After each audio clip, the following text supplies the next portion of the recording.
I, for one, am really grateful that Zoom has added that you have to consent to being recorded through this technology. So Danielle, just to start off with, could you just share your name, first and last name, and your position or title that you go by and the organization that you founded? Danielle Freitag, and co-founder, executive director of Action 169, LADC, or licensed alcohol and drug counselor. So can you share a little bit about who you are and your journey to date? Yeah, so right when you asked that question, I'd always like to preface everything with the fact that I am a new mother, which is an answered prayer. So in 2020, my husband Corey and I, our adoption finally went through, something that we started many years ago. So I am a wife, I am a mother, and definitely faith is a very important aspect of my life, as well as sobriety. So just some of my values. I live in a small southern Minnesota town in Minnesota. And something that I have always loved is the creative arts. And so as a licensed counselor, our organization actually incorporates expressive arts therapy with those that we meet with. So my heartbeat is really to walk alongside women in their journey of healing and restoration. That's so beautiful, Danielle. And I won't do this throughout the whole interview, but because we just met through Zoom for the first time, and you probably have no idea who this person is asking you questions, there's just some similarities between us that I think are really neat. So I'm also a new mom. I have a 6-month-old who just went down for a nap. So really, I'm happy for you and congratulations on this motherhood journey. It's such a joy and such a challenge at the same time. And you mentioned you're a person of faith, and I share faith as well. So that's really neat and frames the lens through the work that I do as well. And then the creative arts. Obviously, there's such a passion. And actually, when I was just reading a little bit about your bio and checking your website beforehand, a question I had thought of was regarding creative arts. And you talk about using the creative arts for healing and restoration. So I was wondering if you could just shed some light on what does that look like. So you're a certified counselor and you are passionate about using the creative arts in therapy, which I think is amazing and wonderful. So what does that look like in the programs that you have built and offer? Yeah, so great questions. So first, I have to say that being a licensed alcohol and drug counselor doesn't qualify me as doing necessarily a lot of mental health practices, but I am in grad school and working towards that. But a major part of our program and what I have been able to do with clients and women over the years as they have walked in their sober journey really is to incorporate music, incorporates dance. And I'd love to share a little bit more about that. And then also just creating, painting, being able to express emotions. There's just something really powerful when paintbrush goes to paper or pen goes to paper. It not only creates mindfulness, but allows for an opportunity to heal. So yes, I have the counseling aspect, but as a overcomer, if you will, a survivor of exploitation, I have had the privilege and opportunity to work with I want to say a handful, but probably way more than that. Amazing women who have also walked out of exploitation. And one example, being able to offer a workshop in South Africa at one of the credentialed safe homes. One of the workshops was dance, right? So we did a bunch of choreography, but then also allowed for the girls, and I will say girls because they were 18 and under, to be able to have a free dance or choreography, non-choreographed dance. And that really made a way for them to move their bodies in a new way and connect with beauty again. So I love that so much. So much of what you shared is just absolutely amazing. Why do you think, and particularly with dance, that it can be a form of, as you mentioned, restoration and healing. What does, after someone's exited a situation of sexual exploitation, why is providing healthy dance a way to allow someone to journey into healing? So Dr. Allender, some of you may know who Dr. Allender is, but he stated the following, and I just love this. So if you are involved in addressing victims of sexual abuse, they actually need movement. They literally need to dance. They need to have their bodies returned to them by an acknowledgement of the fact that we are muscle, we are sinew, we are bones and movement. What evil wishes to do through the experience of betrayal. So when we're talking about exploitation or sex trafficking or grooming, what evil wishes to do through the experience of betrayal is to turn you against your body, and through powerlessness, take away your effectiveness in the world and ultimately bring shame. So that was stated by Dr. Allender.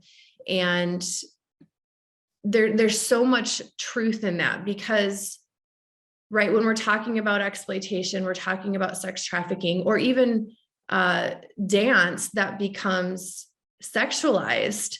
It's a form of grooming into a culture that seeks to do exactly what the quote just said, right? It's evil in the way that it turns your own body against you, because dance was meant to be beautiful. Dance is meant to be a response to beauty.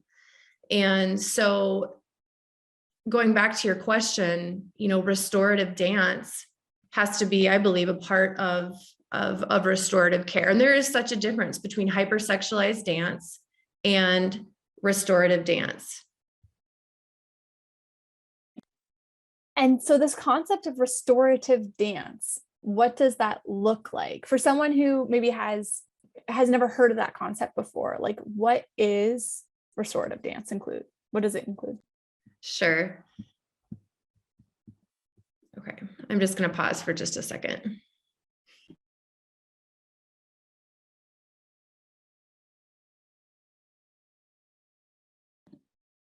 Okay, so restorative dance being different than sexualized dance. Restorative dance, first let's talk about dance for a minute, right? Dance it's a performing art. It's an art form of movement, and again, it is a response. It's our body's response to beauty, to song, to beats, right? And so the hypersexualized dance, when we're talking about seductive dance, it's the same thing, is meant to draw the viewer into a performance that produces arousal. There's a significant difference.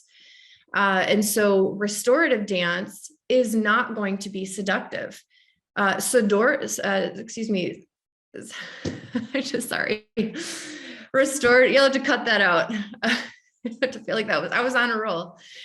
Restorative dance is not going to be seductive, right? It's not going to include movements that are tantalizing, alluring, or charming, for example. And so something for myself, I was able to step further into healing, being able to respond to, and I will say it was worship music, being able to worship, being able to move my body in a way that was not seductive, that wasn't meant to be a performance. That's beautiful. Thanks for sharing that, Danielle. So speaking of your journey, what started your journey from enjoying healthy dance to harmful hypersexualized dance? Yeah, great question. So even though I did learn mostly age appropriate dance as a young girl, I do remember certain movements or certain even music videos. Like MTV was a thing back when I was younger. I don't even know if it's on TV anymore, but some of the movements, the way the women move their bodies, movies like Dirty Dancing, just being honest here, captured my attention. Right, there was a lot of sexualized dance, and most of us have seen Dirty Dancing. There was a lot of sexualized dance in that. And so, really seeing that as a young girl, brought a new understanding of what dance could be. But again, it's inappropriate dance, certainly not dance for a young girl. Also, not being old enough to get into the clubs, 16, 17 years old, going into dance clubs. When I was 17, I had an older boyfriend who actually asked me to do a striptease. And I didn't really know exactly what that was. There was instruction given, and that was actually at a party with his friends. That was my first real encounter with actual exploitation. There really was a grooming process that was going on long before that, from the culture, from the music videos. And, you know, I'm grateful for my dance background. You know, I learned to do, toe dance, ballerina, jazz, tap, all of that. But I also remember I wouldn't say necessarily in dance class, but starting to hear music that was inappropriate was a significant factor. So I think that makes a really big difference. What are the songs, right, that we're listening to? What are the songs that little girls are being allowed to move to? So I hope that answered your question. Yeah, it definitely did. And I would like to just ask a follow-up question regarding music, because I think you're making a really important point that's actually not really talked about a lot. And so in what ways do you think that hypersexualized music in dance studios, in dance competitions, in where, someone's looking on TikTok at the latest dance trend and it's to music that is sending a sexual message, how does that groom someone to potentially be later sexually exploited? Sure. So this was something that was written actually for dance awareness. No Child Exploited is in a blog, but bouncier movements of, and I'm just going to use the words, I'm going to use the verbiage. When there's bouncier movements of twerking or grinding movements, they have absolutely no place in children's dance. So basically, when there's a emphasis made on the breasts, on the butt, just places where there's a punctuate, I think that would be the word, to music, that's going to be completely inappropriate. And those movements are meant to bring arousal. They have no place in children's dance. So I hope that answers the question. An emphasis on articulations of the hips, the chest, areas of the body. And you also mentioned this concept of grooming and how through culture, through music, and then in your personal story, a relationship, there was these tactics of grooming that led to sexual exploitation. For someone who's never heard that term before, like, what is grooming, and how do relationships, music, the culture groom children and women for sexual exploitation? So first and foremost, grooming is a central aspect of how people are exploited. It's a central fact to how a young girl can begin to think that it's okay to remove her clothes at a party when asked, or to end up working in a strip club, right? These things don't just happen. And that was my story. I was actually brought into the commercial sex industry. So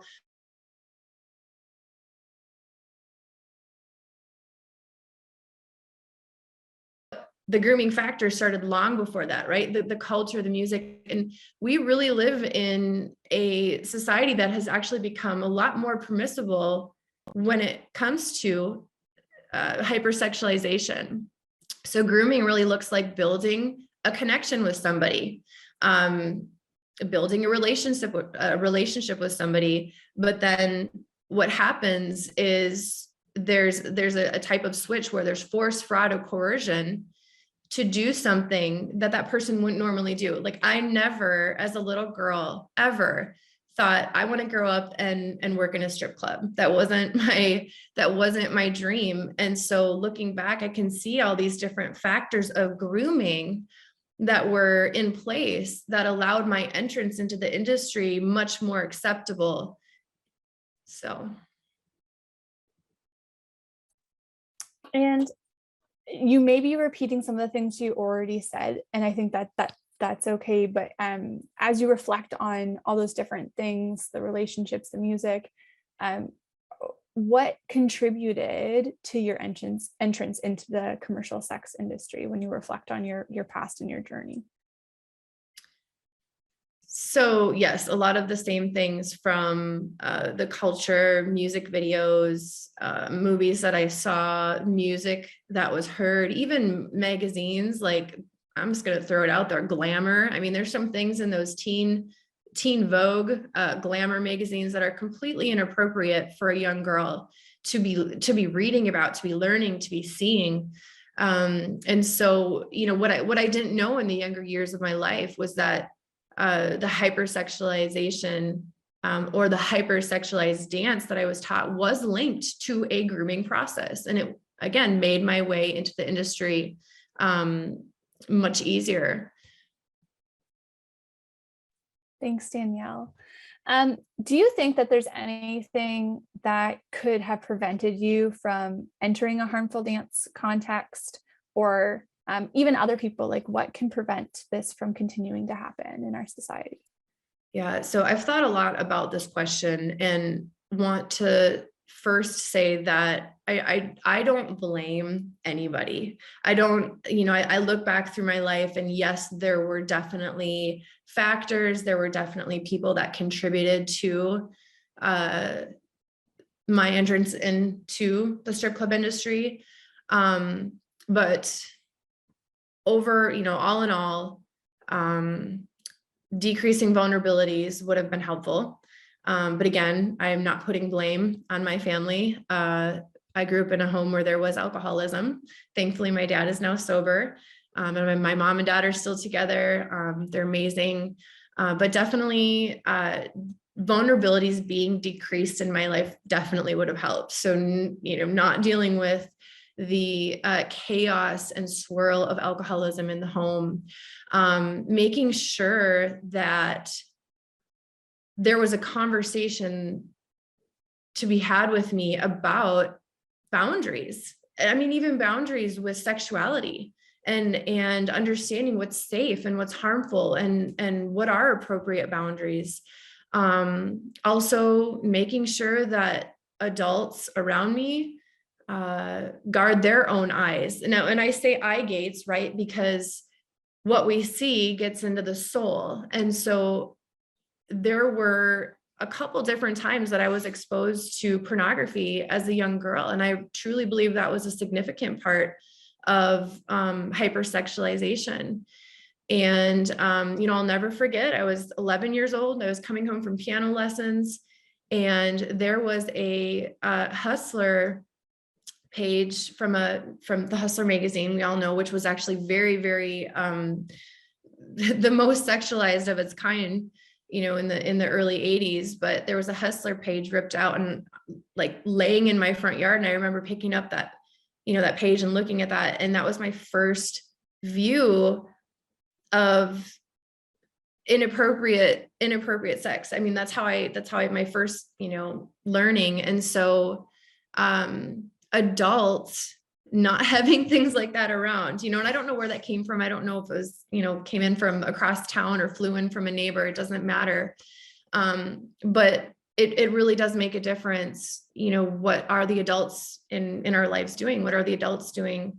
And so to go back to your question, someone having the conversation with me, teaching appropriate boundaries, talking about what is grooming. And I think as a culture, we've actually gotten a lot better at that, talking about what grooming is, because we're all coming into a better understanding of how exploitation happens.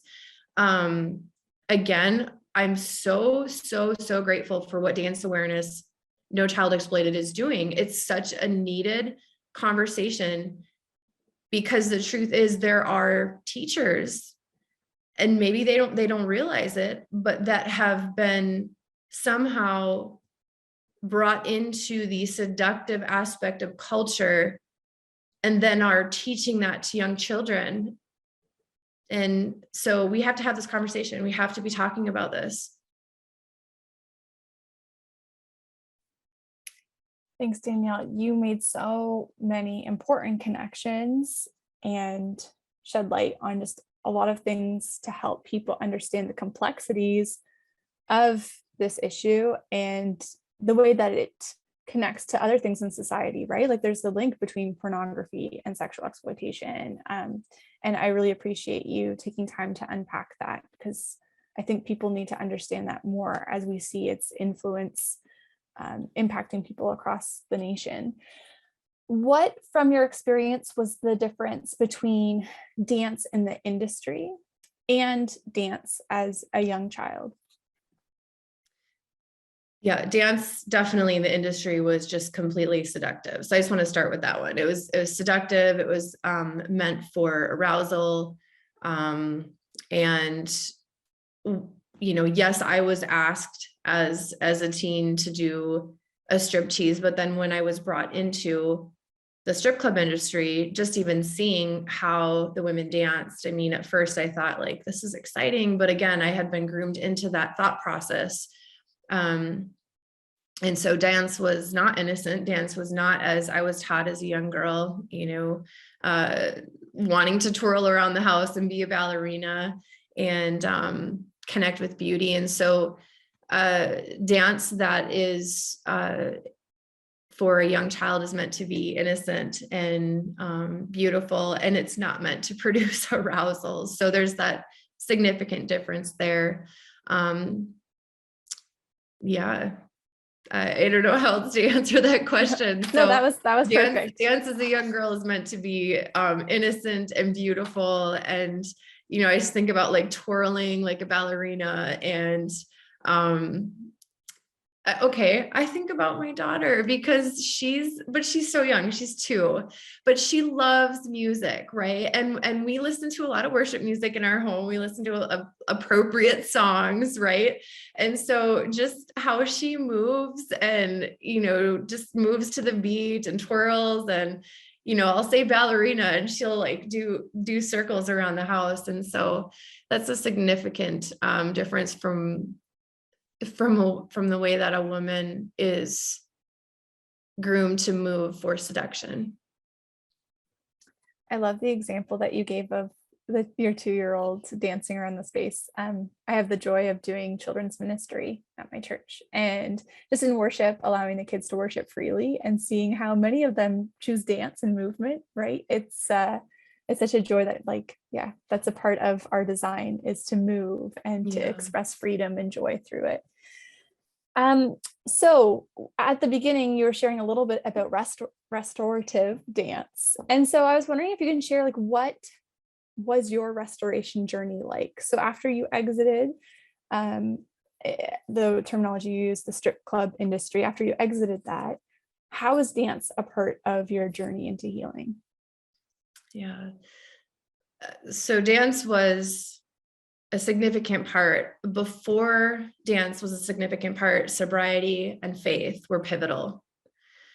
So learning new ways to live, learning sober way to living, learning boundaries and honesty, being honest with myself, with those around me, reconciliation with God, with others. And interestingly, and this was not a coincidence, there was a incredible performing arts ministry that came from South Africa to the United States, and I went to one of their shows, and they basically created the gospel in a way that teens would understand it. So they would do this through the performing arts, incredible dance and choreography. And I remember sitting in that audience and just felt like the Holy Spirit was like, you're going to do this. Like, this is for you. And so they actually had auditions, and I had tried out and was accepted. And so spent about 6 months in South Africa, a part of this performing arts ministry. And it was there that Kathleen was her name. She was a dance teacher, and they allowed for expressive dance. So they would turn on certain songs, and something like, I feel like I'm going to cry because something in me just connected back with being a little girl again, before the violations, before any of that. And so it was being able to move again in a way that was innocent and beautiful. And so there was that. And then recognizing the significance of the arts in restorative care. I've been able to bring that into my practice when I am working with women who come out of exploitation or problematic substance use, because they often go hand in hand. I think it's 90 to 95% of women who are in the commercial sex industry experience problematic substance use. And so, dance has been pivotal. Wow. I'm just so grateful that you've had that experience of healing through dance, but also so inspired that you have chosen to share that experience with others in the hopes that they will reconnect with dance in the beautiful ways that are possible. Like, that's just so amazing that you want to help others and share your gifts based on what you've received. So I'm really inspired. That's so amazing. What would you say about if a dance teacher is listening to this, if a parent is watching this documentary, what are some things that you think that they should be aware of? Or what would you like to say to them to help stand up against this grooming culture and to kind of challenge those norms to create more healthy dance spaces? I'm kind of merging a couple questions here, but yeah, just understand, like, what do you think that they should know about the harms of dance and how we should be challenging that in order to create safe spaces for children? First and foremost, understand age appropriate choreography. So the difference between sexualized dance and healthy dance. Also, it's going to take parents being brave and courageous and having the conversation when and if they see dance that's inappropriate, right? How many little girls love to get into dance lessons, right? I know around here, actually, they just had the dance recitals. And so, Facebook was plastered with little girls in their dance outfits. I think even that, being mindful of the dance outfits and being mindful of if you do see sexualized dance, talking to the teacher, having the conversation. And I know that doesn't sound like easy, but right, we all hope the best for our children. We want the best for our children. And so as we're learning this, as we're learning what hypersexualized dance is, and we see it, we need to say something. If you see it, say something, talk to the teacher, have the conversation. And I really believe teachers are going to be open to hearing, because I truly believe, like all of us, we want the best deep down in our hearts. We want the best for our children. And so I think it's just a matter of recognizing it and having that conversation. And then thirdly, is we as parents, we must screen and use discretion when it comes to the kind of media influences that are allowed in our home. There are some incredible apps out there. The Bark app, which you can actually monitor your child's phone. What is it? 11 years old now is the youngest that kids are seeing pornography. And most times it is an accident. They're not intending to. So that would definitely be the third one, is screening and using discretion. And that even means, what are we allowing in our homes? I know for, my husband and I, we don't even do PG-13, because PG-13 these days is questionable. We don't have cable either, but we don't do much TV, honestly. We have a couple things, but just being careful of what is showing, what are parents watching in the home. As you were sharing, I was thinking about, maybe there's a parent or dance teacher who are listening and they just don't really understand what unhealthy dance is, and maybe can't pinpoint like what an inappropriate song choice is or an inappropriate costume would be, because the culture is so ingrained potentially in their thinking. So I'm wondering if there's a story that you can think of, either from your own experience or what you've seen in the community, of an example of an inappropriate dance experience. Okay, well, right away, and you guys are probably going to recognize this, I remember the movie Cuties. Okay, so if you even Google or you look up Cuties, like even the original, they changed it a few times because there was so much outrage at this video, at this movie, because it was about young girls, and the dance that was in this film was absolutely completely inappropriate, sexualized, hypersexualized. But even if you look up the name, the movie Cuties, and you see the original cover, just the way that the girls are holding themselves, like the way that they're moving, the way their bodies are positioned, is inappropriate. Now I know it's hard to get away from like the tight fitting costumes, like it's kind of a part of dance, but you know what, this is what my husband said to me, and he was right.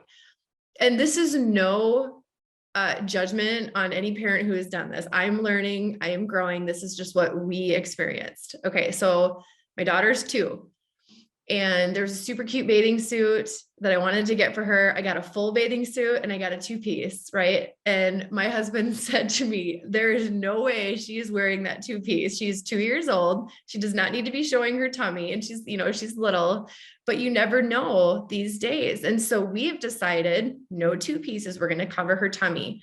Now, I just personally believe that there's no reason dance costumes need to be showing like full, you know, from chest down. That's just my belief. I think there's ways to be modest and teach our daughters modesty. And again, like, I'm not saying this to bring judgment on anybody. This is just my belief. I think about these things now as I have a daughter, the kind of things she's going to wear. There's a way to have dance costumes that aren't inappropriate. And I think an important point that you're kind of identifying is that what we wear, what we listen to, and how we move in those things communicates a message to the audience. And so as we want to prevent hypersexualization, we want to prevent putting children in costumes, choreography, or music that's going to communicate said message to the audience. Yes. On the opposite side, we have healthy dance. And I would love to hear like your vision of healthy dance and what you think is possible for children through dance, or and more particularly, what do you think is possible for women who have exited sexual exploitation through dance? Okay, so I kind of 2 questions there. I mean, I'm just thinking about young girls with dance. Being mindful of what the song is talking about will oftentimes make way for understanding whether it's going to be appropriate or not. So I think first it's really what music is playing, what is the song about, and allowing fun, non-sexualized, safe dance places is absolutely possible. So there's that question. And then the second part of your question was about, could you share that one again? Yeah, of course. What do you think is possible for women who have exited sexual exploitation through dance? Okay, so restoration, absolutely. Because as mentioned before, being able to reconnect with innocence and being able to move the body again in a way that is not seductive is healing in and of itself.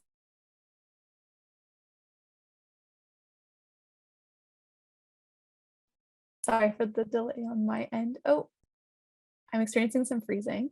Can you hear me okay? Yes. Okay, I think we're good now. I just had a strange glitch. Okay, sorry. I hope I did too. Mine said unstable connection. Is everything okay? Oh, hi Neil. Thanks for checking in. Yeah, my screen froze, and then Danielle said her connection was unstable as well.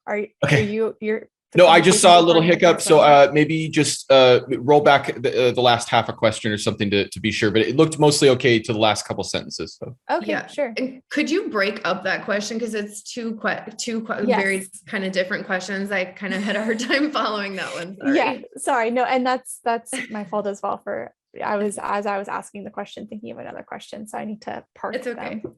So I'll ask the first question first. What is your vision of healthy dance education? And when you answer this question, do you mind just saying like healthy dance education is, or like using the word somewhere in your response, just because I won't be there, they'll be cutting me out. So what is your vision of healthy dance education? So healthy dance or healthy dance education is several things. It is being aware of the type of music that is being utilized for dance. Being aware of what the song is about has a significant factor as to whether or not it's going to be appropriate. Healthy dance education is teachers being aware of the difference between healthy dance and hypersexualized dance. And also just allowing for children to be children and to not have to be groomed into or be taught what is sexualized. That was great. Thanks, Danielle. And then what do you believe is possible through dance? So you could focus that on children, you could focus on, and you mentioned restoration, women who have exited sexual exploitation, but just like sharing why you think dance is so important. Okay. When the Israelites came out of slavery, this is one of the best examples I can think of, but when the Israelites came out of slavery and the miracle happened where they crossed the Red Sea, the first mention of dance was Miriam's response to coming out of oppressive, an unjust culture, right? And she danced, she moved, she was able to move her body. And how much so for women coming out of exploitation or coming out of unjust circumstances. So for them to be able to move their bodies to celebrate in a way coming out of that and to be able to celebrate the new peace, the new freedom, the new joy. And so dance is a way to do that. Dance is a way to connect with innocence before violations, before seduction. And I'll tell you what, there is a significant difference in the way that I dance with a flag during worship. And I love using flags with dance. It's not the only way, but it's one of the ways that I love so much during worship to be able to use flags and dance. That's a whole lot different than the way that I danced when I was working in a strip club. So there's a significant difference there between healthy dance, non-sexualized dance, and what is sexualized dance. When you reflect back on your journey, your childhood dance, your experiences with hypersexualized dance in the strip club, and then now restorative dance, what are some key things that you would like to share about your story in those various phases that you think would be helpful for people who are learning about this topic?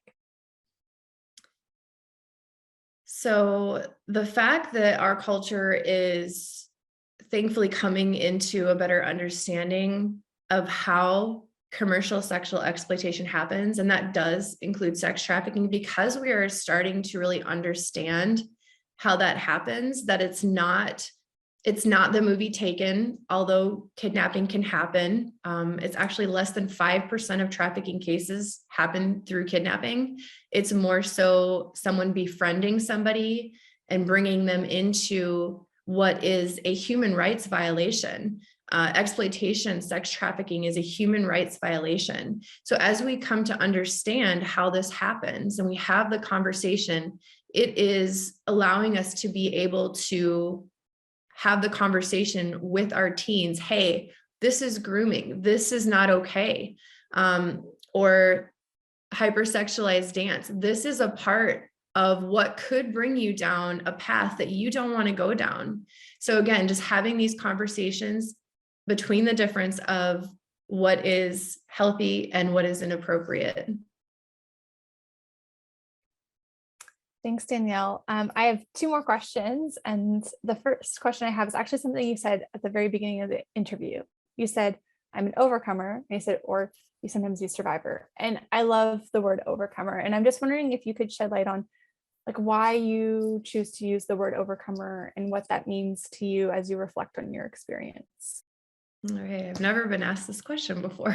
So definitely I use the word overcomer because everything that was happening, and when I say everything from alcoholism to drug addiction to being brought into the sex industry, also I was taken, I had an abortion 4 days after my 18th birthday.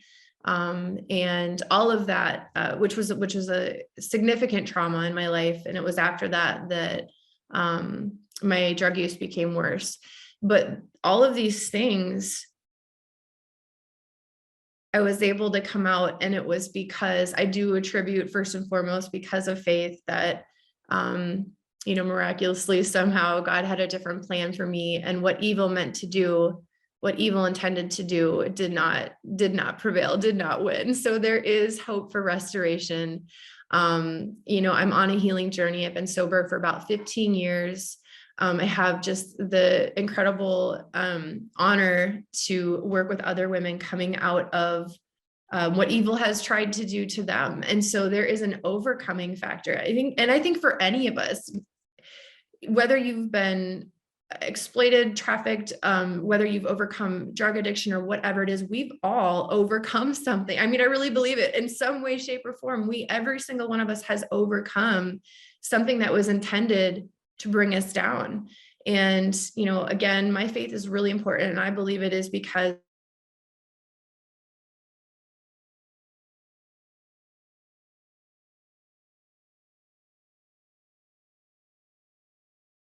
I know that he goes before me. He has made a way for me. So to move forward and to overcome. Danielle, I'm so grateful for your courage and the time you've taken to share and reflect on your story. And as you're just sharing on being an overcomer and what God has done in your life, I'm so thankful. I'm so grateful. And I appreciate you entrusting with us parts of your story in the hopes that it will help to raise awareness and prevent other kids from experiencing the type of exploitation that you faced. Yeah. Danielle, before we end, I was just wondering if there's anything else that's on your heart to share, to add that you feel like is important. Feel free to add whatever you'd like at this time.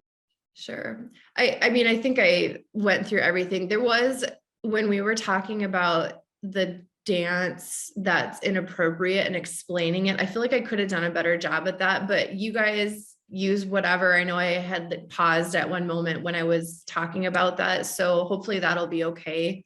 However you're chopping this up or whatever, however you're doing this, I'm sure it'll be fine. Yeah, sure. I'm happy to ask you the question again if you'd feel comfortable doing that, or we can just leave it, whatever you prefer. Do you think otherwise? I mean, the question was, what was the difference between dance in the industry and dance as a young girl? I think it was that one.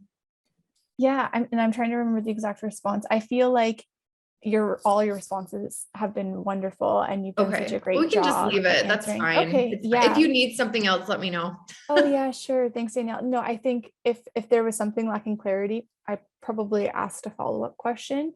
And I appreciate your flexibility in allowing me to go off script a little bit. I just wanted to create this as more of a conversation, and to be able to ask follow-up questions to help people gain a deeper understanding. But Neil, I see that you've unvideoed yourself. Was there anything that you wanted me to re-ask or re-say based on? Right when she was describing why her faith was important, it looks like we lost her signal. Is there any way I felt like really bad about having you repeat something that's such an emotional, it's like it's such an intimate moment. It's like, I don't know how, maybe we just don't. Do you want me to redo that one, or can you just use what's there? I think we can use what's there because Yeah. from what I Because saw you where wove it it. cut out a little bit, but Well, she wove it into the other question. So it's okay. sort of like it's clear that it's a, you know, that's something that's important to you. So I feel like it popped up in the other questions Okay. well. Yeah. Sure. I can just re-ask it if you feel comfortable with that, Danielle. Sure, you can go for it. So we were having a conversation about this word overcomer. So I don't think you have to necessarily go into all the detail about overcomer because that part I didn't pause. Yeah. But if you could talk about like why is your faith important to you in light of this word overcomer, like how those things connect. So yeah, my faith is definitely important because it wasn't until I was truly able to connect with God through a love relationship with Jesus Christ that I was able to overcome. I mean, I truly believe that there was an empowerment, which that word gets thrown around so much in the anti-trafficking movement. But when we're talking about empowerment, I was empowered in my relationship with God and my connection with God to be able to get sober, come out of the strip club industry because there was an entanglement. The industry is addictive. The money that can, that can come in, like these things can come in the form of an entanglement, and it can be really hard for women to get out. And so connecting with that word overcomer, again, there is an overcoming for any woman who comes out of trauma, who comes out of exploitation. And again, I believe that it is through a love relationship with God that empowerment comes.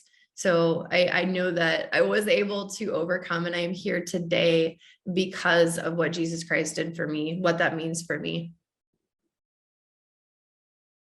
Thank you so much, Danielle. Before we sign off, I just wanted to check in to see how you're doing. I know some of the questions that I asked. Oh no, I'm good. I'm totally good. I've written this in a book. I've shared at colleges. Those are the tough ones when all the college kids have questions or want to talk about different things. So no, I'm totally good. I actually have a meeting at 11:30. Okay, perfect. So, well, if there's any way that we can, support you, let us know, and I'll be praying for you throughout today. Yeah, just for your peace as you've reflected on your experience. Yeah. And that you would just experience joy as you continue to help others in their healing and restoration, which is so beautiful. And then Danielle, you are actually our first interview in this process for this documentary. So if you have any feedback of what could make this a safer process for individuals who are sharing their stories, we would love to hear.